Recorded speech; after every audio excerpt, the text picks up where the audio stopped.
Haleluya, senang kembali berjumpa dengan Bapak Ibu sekalian untuk memberitakan firman Tuhan yang dahsyat dan sanggup mengubah dan memberkati hidup kita. Dan kali ini saya bicara tema yaitu mendekat kepada Allah. Dari Yakobus pasal yang keempat ayat yang ke-8, demikian firman Tuhan. Mendekatlah kepada Allah dan Ia akan mendekat kepadamu.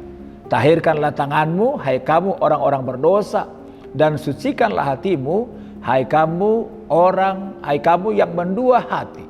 Nah, Bapak Ibu dikasih Tuhan, saya percaya dan yakin bahwa hal terdahsyat, terindah, terhebat dalam hidup ini adalah ketika seseorang diberi Tuhan akses untuk mendekat kepadanya. Amin.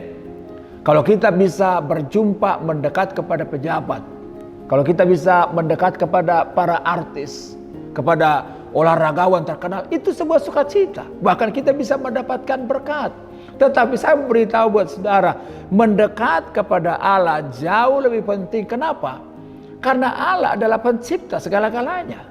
Dia Allah yang Maha Kudus, Dia Allah yang Maha Kuasa, Dia yang menciptakan kita, Dia sumber berkat kepada kita. Itu sebabnya kalau kita dekat kepada Tuhan, Alkitab bilang, maka kita tidak dibiarkannya. Saudara dikasih Tuhan, ketika manusia jatuh dalam dosa, maka dia jatuh ke dalam jurang yang begitu dalam, sehingga tidak ada manusia yang sanggup dengan kekuatannya sendiri, dengan kebenarannya sendiri, meraih tangan Tuhan untuk mendekat kepada Tuhan. Kalau kita bisa mendekat kepada Tuhan, itu hanya karena kasih Tuhan. Di mana Tuhan rela meninggalkan sorga, menjumpai kita, dan bahkan tinggal dalam hidup kita. Karena Dia adalah Allah yang Immanuel. Dia bersama dengan kita. Dan saya percaya kalau kita tinggal dalam Tuhan, maka berkatnya semakin mendekat kepada kita. Karena itu pertanyaan sederhana, bagaimana mendekat kepada Allah? Yang pertama, harus mematikan segala hawa nafsu. Dikatakan ayat 1 dan 2, matikanlah segala hawa nafsu yang ada dalam dirimu. Iya kan? Apa itu hawa nafsu? Hawa nafsu adalah segala sesuatu yang kita ingini, tetapi itu tidak sesuai dengan kehendak Tuhan. Bahkan Alkitab bilang, segala sesuatu yang kita ingini sehingga kita mencapainya dengan cara bertengkar, berkelahi, bahkan iri hati. Sebagai orang percaya, Bapak Ibu yang dikasih Tuhan, kita nggak fokus kepada keinginan kita. Tetapi untuk mendekat kepada Allah, kita harus fokus kepada kehendak Bapa yang menguasai hidup kita. Sehingga kita dibebaskan dari setiap iri hati, dari setiap kedengkian. Karena saya percaya, kalau orang masih iri hati, kalau orang masih benci, kalau orang masih suka bertengkar, suka berselisih, maka itu bukan anak Tuhan yang sejati. Justru anak Tuhan yang sejati adalah orang yang Alkitab bilang mengasihi musuhnya dan berdoa bagi mereka. Yang kedua, bagaimana mendekat kepada Allah? Harus berdoa sesuai dengan kehendak Tuhan. Ayat 3 dikatakan, memang kamu berdoa tapi tidak mendapatkannya karena apa yang kamu minta hendak kamu puaskan untuk memuaskan hawa nafsu. Saya percaya doa adalah sarana untuk melihat mukjizat. Tetapi di sisi yang lain, doa adalah sarana untuk kita mendekat kepada Tuhan. Kenapa? Karena ketika kita berdoa, apalagi dalam doa bersama bersepakat, Yesus bilang, Yesus hadir di tengah mereka. Artinya Allah mendekatkan diri kepada orang-orang yang rajin berdoa dengan tulus. Nah, tetapi kenyataannya ada banyak orang yang berdoa hanya untuk merengek-rengek, memaksa Tuhan untuk mendapatkan berkatnya. Padahal sederhana, kalau kita berdoa, mendekatlah kepada Tuhan.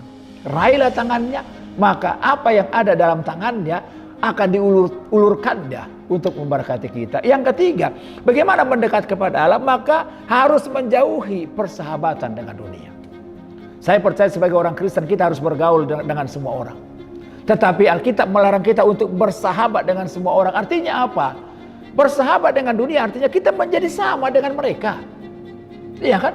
Kalau mereka berpikiran yang kotor, kita ikut berpikiran kotor. Mereka melihat sesuatu yang najis, kita ikut najis. Ya kan? Mereka suka ribut, kita suka ribut. Nah, tapi hari ini kita diingatkan, kita harus menjadi terang bagi anak-anak dunia. Nggak boleh sama dengan anak dunia. Itulah sebabnya kita bilang, berubahlah oleh pembaharuan budimu. Dan kalau kita menjadi sahabat Tuhan, maka saya percaya Allah menyatakan kuasanya. Yang terakhir, bagaimana mendekat kepada Allah? Maka harus hidup dalam kerendahan hati. Alkitab jelas bilang kok, orang yang rendah hati akan diangkat oleh Tuhan. Tetapi orang yang sombong, orang yang congkak akan direndahkan oleh Tuhan. Artinya apa? Ketika kita merendahkan hati kita, Allah turun mendekat kepada kita untuk bisa mengangkat kita. Allah tidak bisa menjauh dari orang-orang yang rendah hati. Ya kan? Itu sebabnya sekalipun kita dihina, direndahkan, difitnah orang, gak usah membalas, itu bagian Tuhan. Tetap andalkan Tuhan, tetap sujud kepada Tuhan.